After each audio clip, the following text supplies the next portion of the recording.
The stakes couldn't have been higher as these two East Midland rivals strolled out into the sunshine. Red or blue, both went in search of the win that would turn up the heat on those above them. At the start of play, a point may have been good enough for Forest to nick a playoff spot, but they were leaving nothing to chance. Just 3 minutes in, Andy Reid's cross dropped kindly for Simon Cox, the striker eventually finding the net. His first goal since scoring against the Foxes back in November, and Forest were now in the top 6. That news went down like a lead balloon for Bolton, who'd been dislodged and now needed a win to regain their top 6 berth. Instead, they fell behind in the Lancashire derby with Blackpool, Matt Phillips cranking up the home crowd's anxiety a notch. Back at the City Ground, Leicester were coming on strong. After all, only a win would do for them. After working a short corner with Lloyd Dyer, the way opened up for Matty James. With the aid of a big deflection, they were back in business. And Bolton were back to requiring a draw. At a goal down, they could still fancy their chances. Full 2 behind and Wanderers would have a mountain to climb. So not a good idea to leave Ludo Silvestre completely unmarked. A real shock for a side who'd won their last 8 at home. That left the door wide open for both Forest and the Foxes, who continued to slug it out. As half-time approached, Dave Nugent found Anthony Knockart, who plotted his route to the byline. Having got there unchallenged, the Frenchman stood up the perfect cross for Andy King. A crushing blow for the home side as Leicester swapped places with them. While their promotion rivals traded positions, Bolton remained becalmed in 7th in need of a stirring comeback. Chris Eagles restored hope at the Reebok with a typically well-taken goal from distance in first-half stoppage time, and then crowned an incredible finish to the half by breaking free to supply Craig Davis. The strikers shot nothing special, but the home side's luck had changed. Now only Leicester's superior goal difference was keeping Wanderers out of the top 6. But that became immaterial as Forest hit back early in the second half. Elliot Ward rising highest to square the scores at 2-2, but it was Bolton who felt the benefit as Leicester dropped down to 8th. Back in Lancashire and back in the top 6, Dougie Freedman's men were pursuing the winner that could all but guarantee reward for their recent excellent form. But Darren Pratley blazed over and they could still fall prey to events in Nottingham, where it was still up for grabs.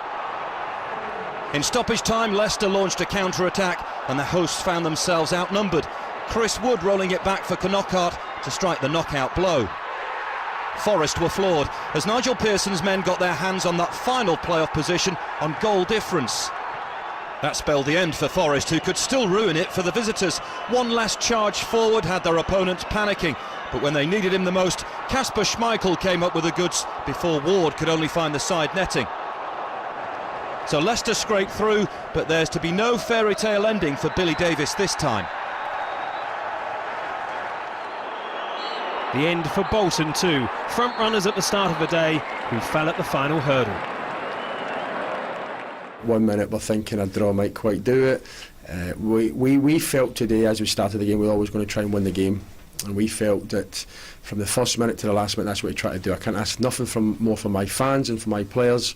We set out in the right way and we finished in the right way. Other results did affect us, but you cannot go through life or football like living like that. The players showed a lot of courage today. I think it was a really good open game of football, both sides obviously trying to win it, and we needed some good fortune elsewhere. But it's I think for us it puts the season in perspective a wee bit. We've had a difficult time, but we've been able to draw a line under that and still perform very, very well today when it really mattered. So who knows now?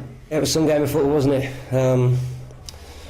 2 clubs giving it everything, 2 teams giving it absolutely everything to try and win. You know, proud of the players. Gaffer's done great since he's been here with the squad. You know, and we were going for it. You know, that's football. Well, I'm not quite sure how they managed to do that. It was only their 3rd win in 17 games, but your old club Leicester are in the playoffs.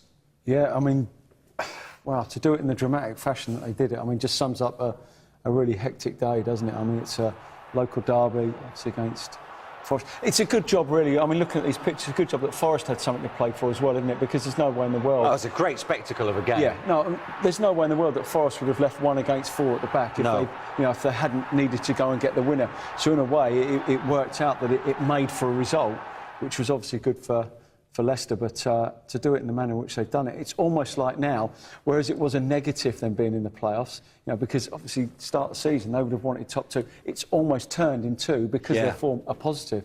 So we know they've got good players. We know that, you know, on their day they're capable of beating anybody.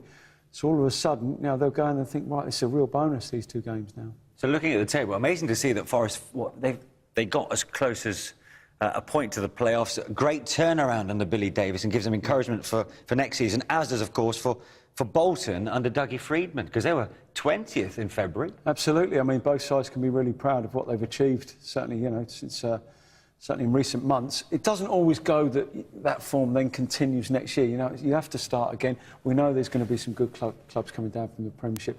I think probably next year, the Championship will probably be even harder than it has been this year. But no, I mean, it's a fantastic way to finish the season, and they've also got a foundation to build from. How do you assess the playoffs then? Well, Watford are going to take some picking up? Well, I looked at